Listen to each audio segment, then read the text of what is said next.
My sister deleted my college applications and told our parents I was too irresponsible to succeed. They believed her without question, urging me to give up. But when I showed them the truth, my mom froze, and my dad couldn't say a word.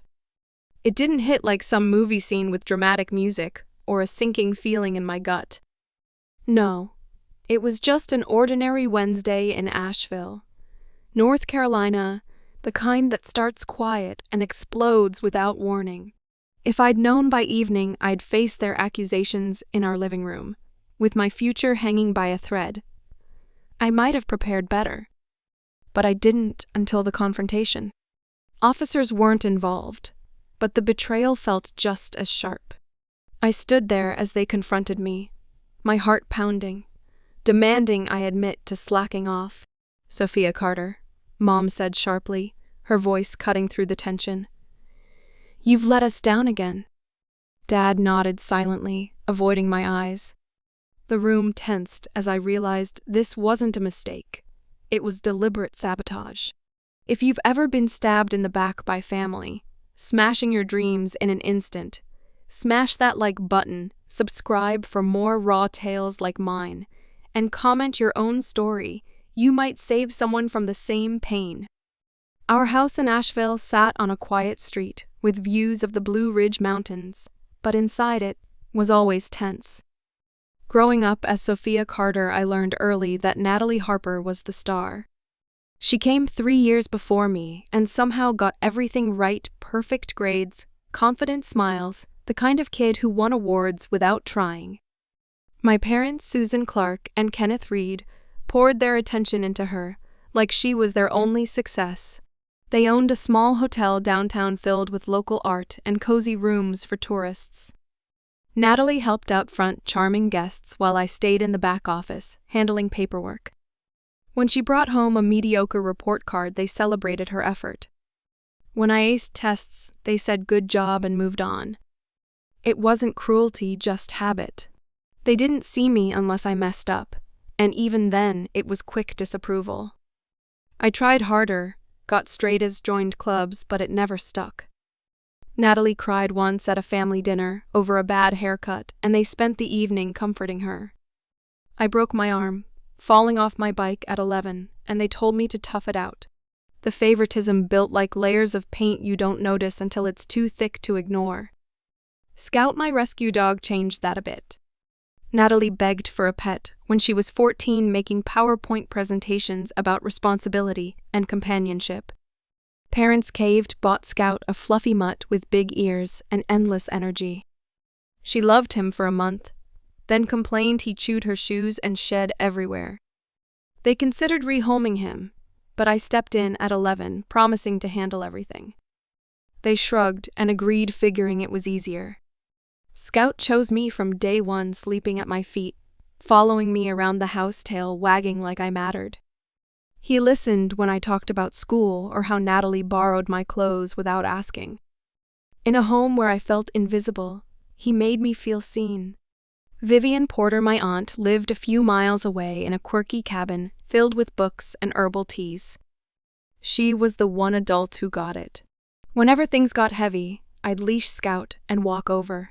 She'd make hot chocolate, listen to my rants about Natalie getting the new phone while I used hand-me-downs. Vivian didn't fix things, she just nodded and said, "You deserve better, kid." She was in her 50s, independent after divorcing, young, running a small gallery downtown. Her visits to our house were rare, but when she came, she always brought something for me, a book or sketchpad, ignoring Natalie's pouts. Natalie left for college 2 years ago to a state school nearby, studying business, to take over the hotel one day. The house echoed without her. Parents texted her, constantly worried about her adjustment. She came back after a semester saying campus life was overwhelming. No details, just vague complaints. She locked her door a lot, scrolled endlessly on her phone, had friends over at odd hours. I smelled weed from her room, heard slurred laughs, but didn't say anything. In our family, questioning meant stirring trouble. I noticed her hovering near my computer, pausing in my doorway, staring a second too long.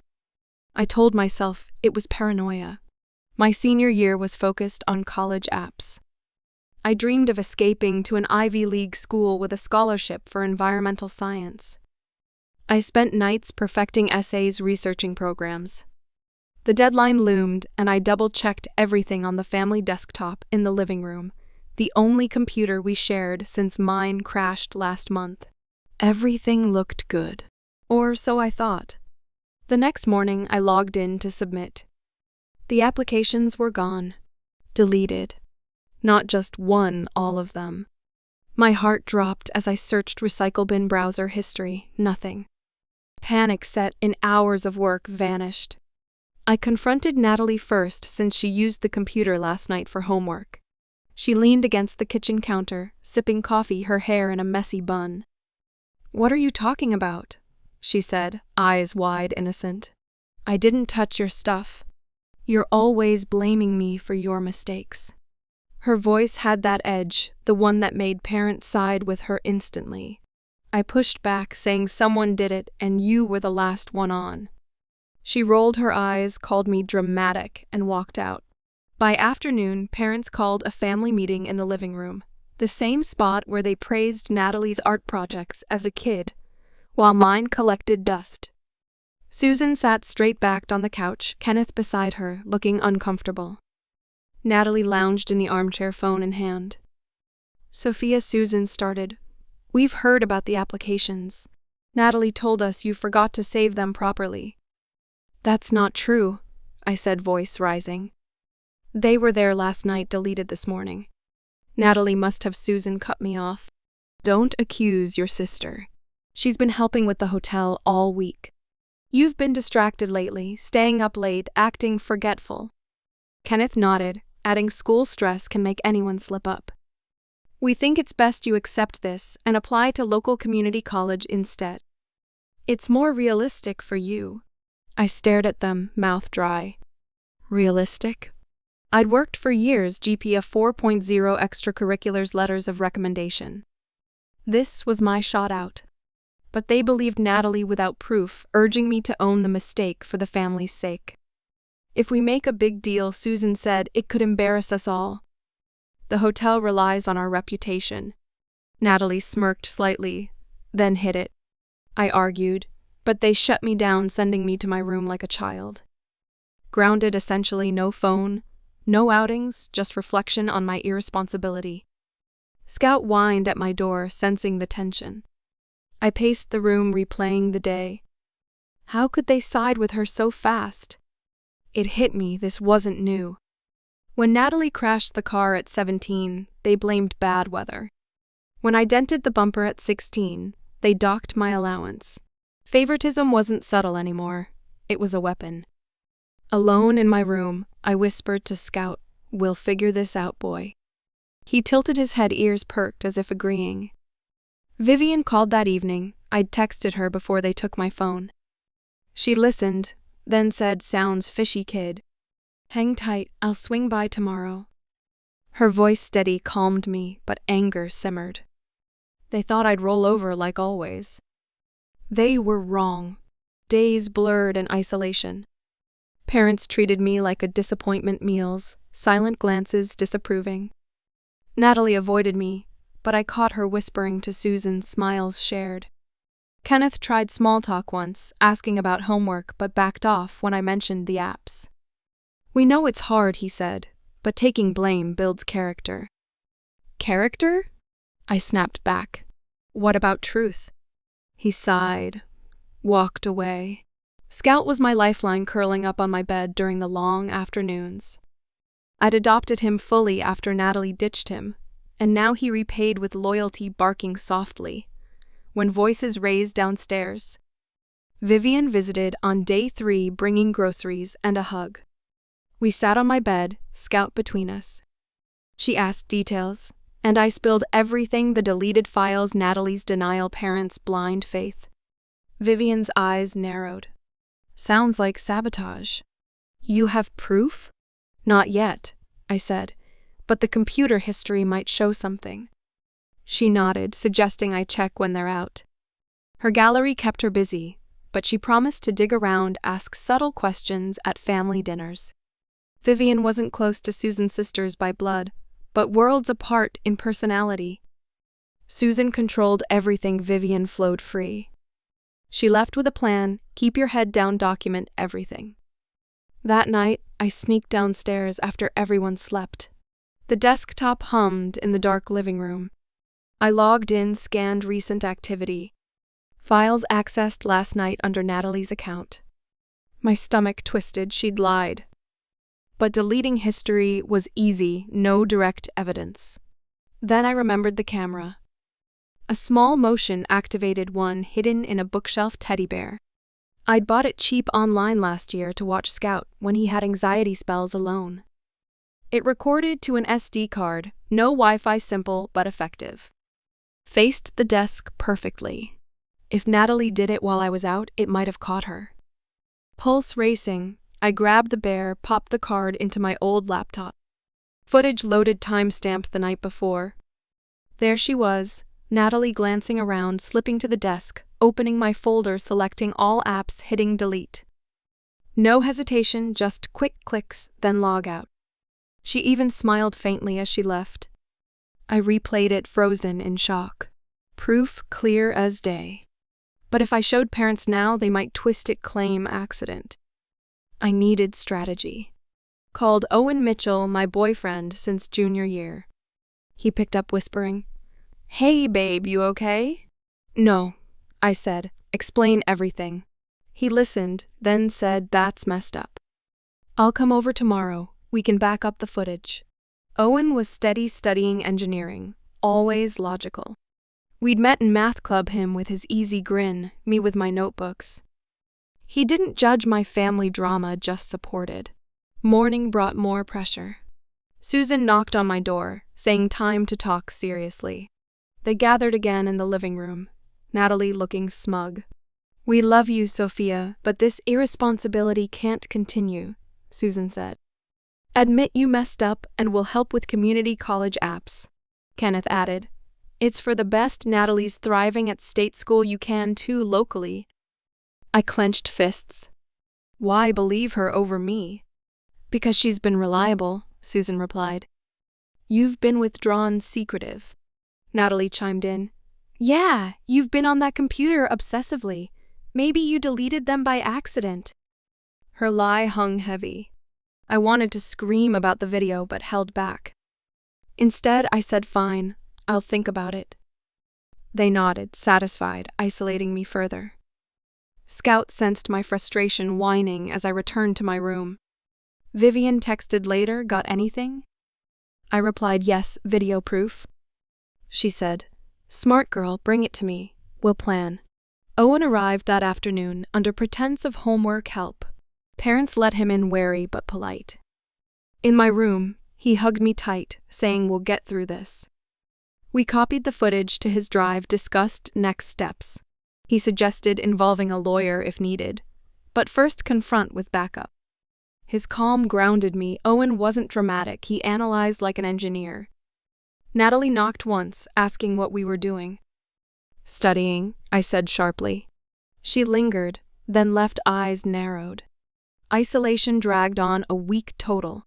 Parents monitored me, no internet access beyond schoolwork. Natalie paraded her helpfulness, assisting at the hotel, earning praise. I overheard Susan telling Kenneth, "Sophia needs this lesson. Natalie's our future for the business." It stung, confirming my fears. The hotel was their legacy and Natalie, the heir apparent. My scholarship dreams threatened that if I left for a top school, she'd face more pressure. AITA made sense now.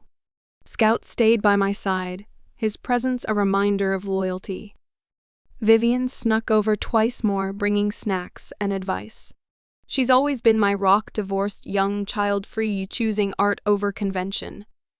We plotted showing the video in a neutral setting, maybe with her present. Owen backed it up, offering to edit timestamps for clarity.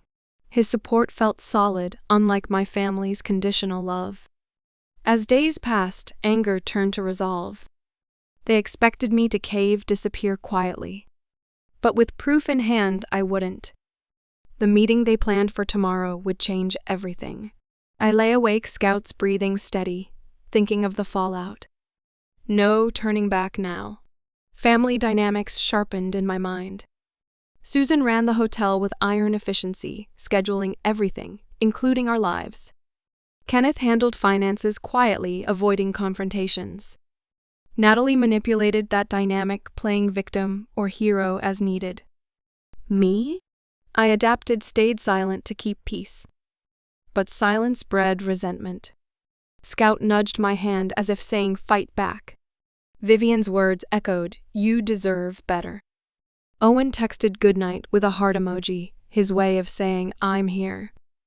Tomorrow I'd face them not as the overlooked daughter, but as someone with truth on her side. The isolation ended, but the real battle began. The isolation stretched into its second week, and my doubts about Natalie grew sharper. Every time I heard her laughter downstairs with Susan, it fueled my suspicion. Why would she delete my applications? It wasn't random, she'd always resented my independence. My drive to leave Asheville for something bigger. As a kid, she'd steal my toys, blame me for breaking them, and parents bought it. Now this felt like an upgrade aimed at keeping me trapped. Scout paced the room with me, his nails clicking on the hardwood floor. He sensed my agitation, nudging my leg with his nose as if to say, "Hang in there." I scratched his ears, whispering, "Good boy, we'll expose this." The camera footage burned in my mind, clear evidence.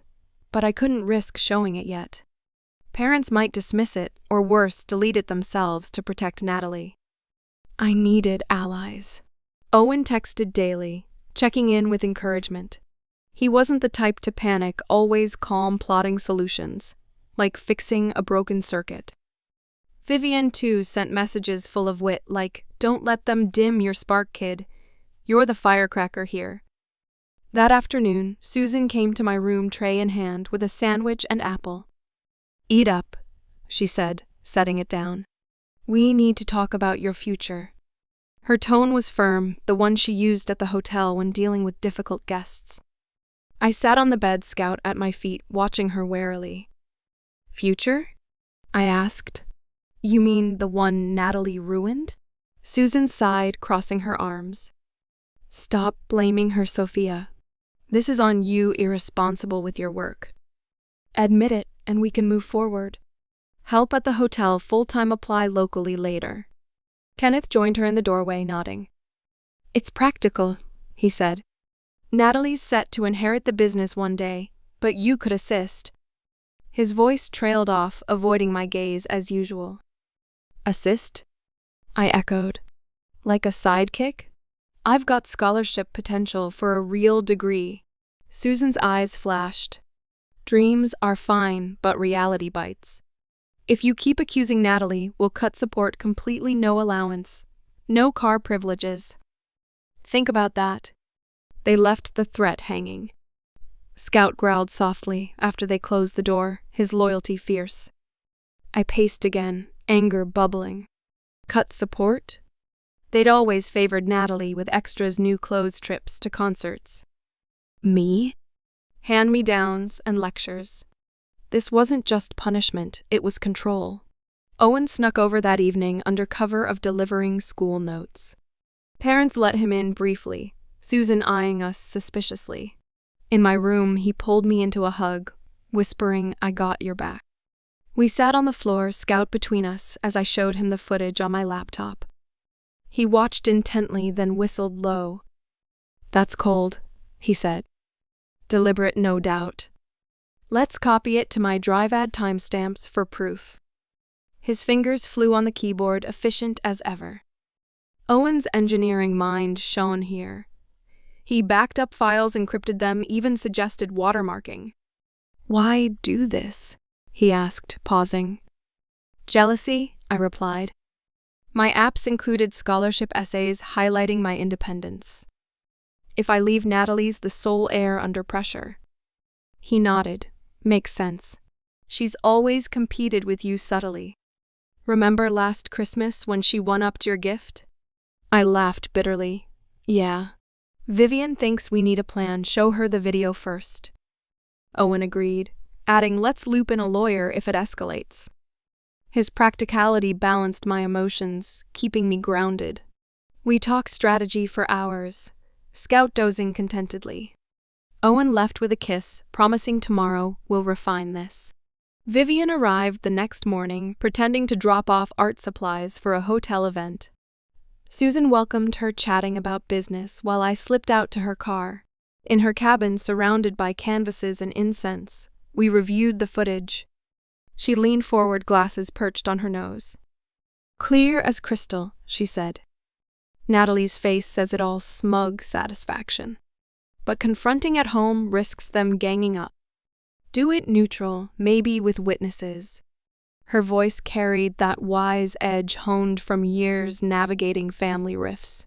Vivian wasn't just supportive. She was strategic, drawing from her own past. Divorced at 30, she rebuilt alone, turning passion for art into a gallery. Susan resented that freedom, calling it selfish. Now Vivian used it to guide me. We brainstormed over tea, her laughing at absurd ideas like projecting the video on the hotel wall. "Seriously though," she said, "involve Owen, he's solid. And consider legal advice. Breaking into files could be seen as invasion, but proof's proof." I nodded, feeling empowered. Scout, who'd come along, sniffed her rugs happily. Vivian petted him, saying loyal ones like him remind us who's real family. Back home, the pressure mounted. Kenneth knocked that evening, sitting awkwardly on my bed. "Sophia," he started, "we don't want this dragging on. Admit the mistake, and it's over. No more grounding." His tone pleaded, almost like he knew something was off, but couldn't admit it. "Dad," I said, "why always believe her? Remember when she lost the hotel keys and blamed me? You grounded me then, too." He shifted uncomfortably, saying Natalie's sensitive needs support. "You're stronger, can handle it." "Stronger?" I retorted. "Or just easier to ignore?" He stood muttering, "Think about the family," and left. Scout whined, sensing my hurt. Kenneth's passivity frustrated me most. He saw the imbalance but never challenged Susan. That night, I journaled everything, dates, dialogues, building a timeline. Owen called later, his voice soothing. "Progress?" he asked. "Yeah, Vivian has the footage safe." He shared his day fixing a robot for class, lightening the mood.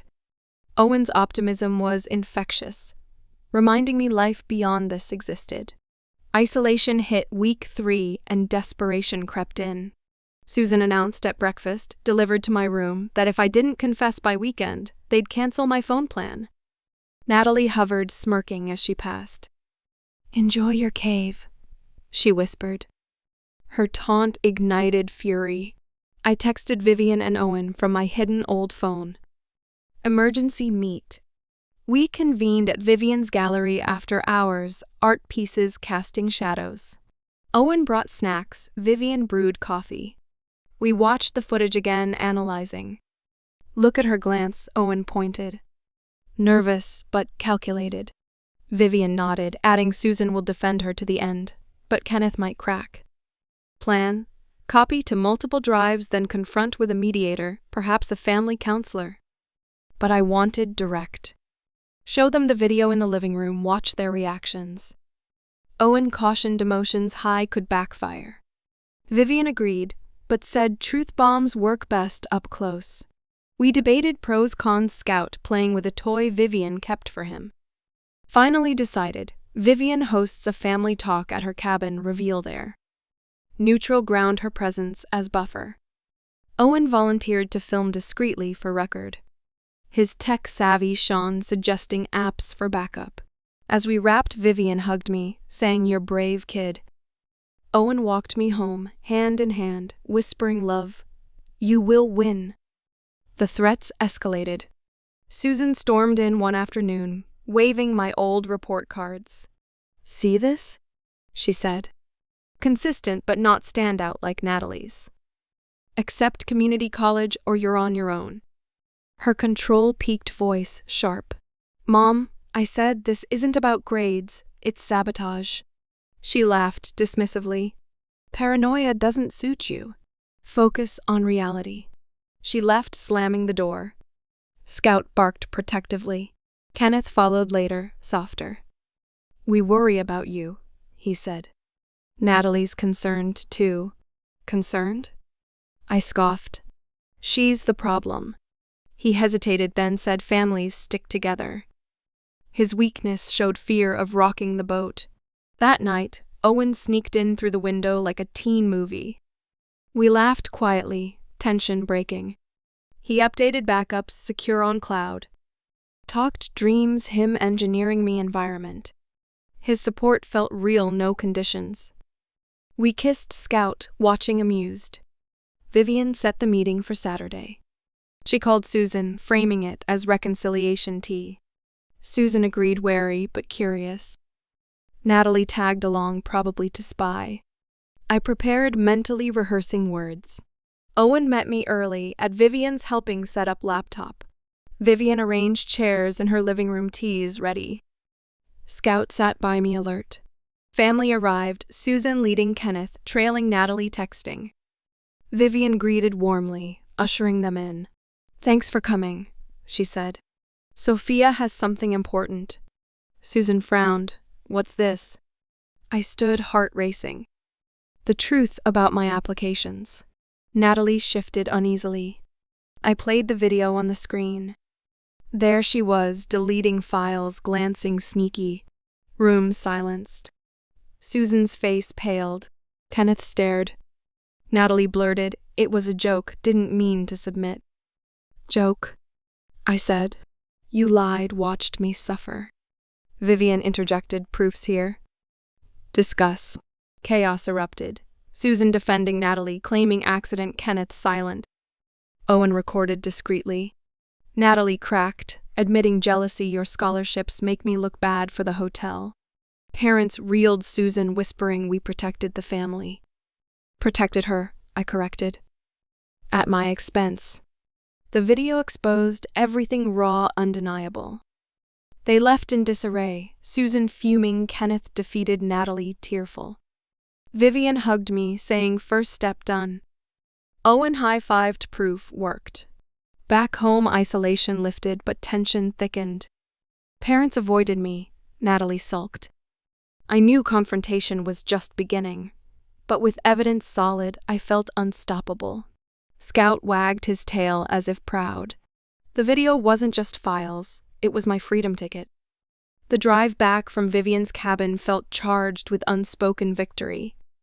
Susan gripped the wheel tightly, her knuckles white, while Kenneth stared out the window, silent as ever. Natalie sat in the back, sniffling occasionally, but I caught her glancing at me with a mix of anger and fear.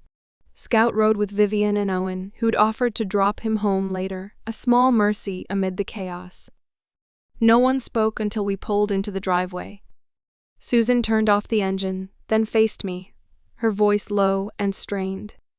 "Sophia, that video proves nothing. It could be edited, a misunderstanding." I met her gaze unflinching. "Misunderstanding?" "Natalie's actions were deliberate, and you knew deep down, but chose to ignore it." Kenneth murmured, "Let's calm down," but Susan snapped at him to stay out. Natalie burst into tears, saying, "I didn't mean for it to go this far. I just wanted you to stay, help with the hotel." Her confession hung heavy, laced with self-pity. "Wanted me to stay?" I said. "Or trap me so you look better?" The favoritism ends here. Vivian had warned me they'd deflect, and she was right. Susan's control cracked, revealing desperation to maintain the family facade. We entered the house, tension thick like fog. Susan paced the kitchen, demanding I delete the footage for the family's sake. "Think about our reputation." She said the hotel could suffer if this leaks. Guests talk, neighbors gossip. Kenneth tried mediating, adding, "We can fix this quietly, apply late to local schools." His passivity irked me more than ever, always the peacemaker at my expense. Natalie hovered by the counter, wiping her eyes, but her sobs felt performative, the kind she'd used as a kid to get her way. I stood firm, saying no more lies. "The video stays, and I'll decide what to do next." Owen texted from Vivian's asking if I needed backup. His concern warmed me. He wasn't just a boyfriend, but a partner in this mess, offering logic when emotions ran high. Vivian called too, her voice steady, saying, "Stand your ground, kid, they've underestimated you too long." "Scout would be home soon," she added, knowing he grounded me. That night's sleep evaded me. I replayed Natalie's admission jealousy over my potential success, threatening her role as heir. The hotel their pride built from scratch, now a symbol of division. Morning brought escalation. Susan confronted me at breakfast, no Natalie or Kenneth in sight. She slid a paper across the table, a written apology from Natalie scripted neatly. "Sign this," she said, agreeing it was a mistake. "We'll move on." I pushed it back. An apology doesn't erase weeks of isolation or lost opportunities. "Where's my future in this?" Susan's eyes hardened. "Your future is here with us, family first." "But family meant sacrifice for you, not her." She stood abruptly, saying, "If you pursue this, you'll regret it. We'll cut ties financially, emotionally." The threat landed heavy, but I saw through it, control slipping. Kenneth appeared, then pulling her aside, whispering. They argued in hushed tones, him urging compromise, her resisting. Natalie emerged later, hair tied back, looking remorseful, but her eyes darted. "Sorry," she muttered. "I panicked about the business. Dad said you'd understand." "Understand?" I replied. "You sabotaged my dreams out of fear. No forgiveness yet." She teared up again, but this time it felt genuine, cracks in her manipulative shell showing vulnerability. Owen arrived mid-morning with Scout, who bounded in tail wagging, breaking the ice momentarily. Parents tolerated him, but Susan eyed the bag he carried, backups of the video. "We need to talk," he said calmly. "As an outsider, I see the damage. Let's resolve without lawyers." The family huddled in the living room again, echoes of past meetings, where Natalie shone and I faded. Owen sat beside me, Scout at our feet. Vivian joined via video call, her face on my laptop, adding weight. Susan started defensive, claiming overreaction. Kenneth nodded along, but his fidgeting betrayed doubt. Natalie admitted more. I'd overheard parents discussing inheritance, the hotel to me, if I proved reliable, but Sophia's scholarships made me look unreliable. Twist hit hard, parents orchestrated partly. Susan denied it, saying we encouraged Natalie to step up, but her voice wavered. Kenneth confessed quietly, "We thought pressuring you would build character, keep the family close." "Character?" I exploded. "By lying, isolating me?" Vivian interjected from the screen. "That's not parenting, it's manipulation." Owen added evidence shows intent deletion timestamps match Natalie's login. The room fell silent, proof undeniable. Susan's facade crumbled, tears forming. "We did it for unity," she whispered. "Unity meaning control," I corrected. Natalie broke down fully, sobbing. "I messed up, bad schools stressing me, the hotel looms." Her confession revealed layers, pressure, cracking her confident exterior into insecurity. But sympathy didn't erase betrayal. Decisions loomed. Vivian suggested mediation, but I pushed for consequences. Share the video with school counselors. Natalie's college could investigate academic sabotage. Susan pleaded. "No, it'll ruin her." "Ruin her? Like she tried with me?" Kenneth offered compromise. "We'll help reapply, pay fees." But trust shattered, I refused. Owen backed me, saying actions need accountability. We adjourned, tense, parents retreating Natalie to her room. Scout stayed close, his presence comforting amid fallout. That afternoon, I packed essentials, clothes, laptop, Scout's toys. Vivian offered her spare room temporarily. Owen helped load the car, his encouragement steady. "You're strong," he said. "This is your fresh start." Parents watched from the window, Susan's face etched with regret, Kenneth's with resignation. Natalie approached as I loaded Scout. "Please, don't," she said. I paused. "You chose this, now live with it." She nodded tearfully, stepping back. Driving away, the house shrank in the rear view, a chapter closing. No dramatic farewell, just quiet severance. Settling at Vivian's felt liberating. Her cabin buzzed with creativity paintings, everywhere, herbal scents soothing. Scout explored happily, chasing leaves in the yard. Vivian made dinner pasta with fresh veggies, chatting about her gallery shows. She wasn't just aunt, but mentor, sharing stories of breaking free from family expectations. That night, I reapplied to colleges using backups Owen had saved. Essays flowed stronger, infused with recent resilience. Owen visited daily, our bond deepening through crisis. He wasn't flashy but reliable, fixing my laptop, planning dates to local hikes. Weeks passed, applications submitted. Parents called once, Susan's voice cracked, begging return. "We miss you," she said. "Miss the control," I replied. Kenneth added, Natalie's struggling counseling started. "Good for her," I said, "but I'm done." Hung up, heart heavy but resolved. No reconciliation, betrayal too deep. Natalie texted apologies, but I blocked, focusing forward. Consequences unfolded. I shared the video anonymously with Natalie's school advisor, citing academic interference. Investigation followed. Natalie faced probation, community service, her record tarnished.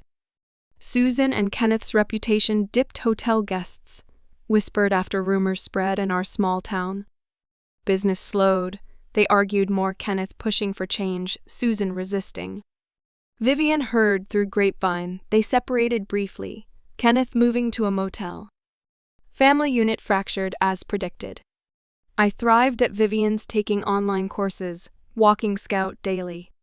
Owen and I grew closer, him proposing a joint project app for pet monitoring, inspired by the camera. His innovation sparked mine.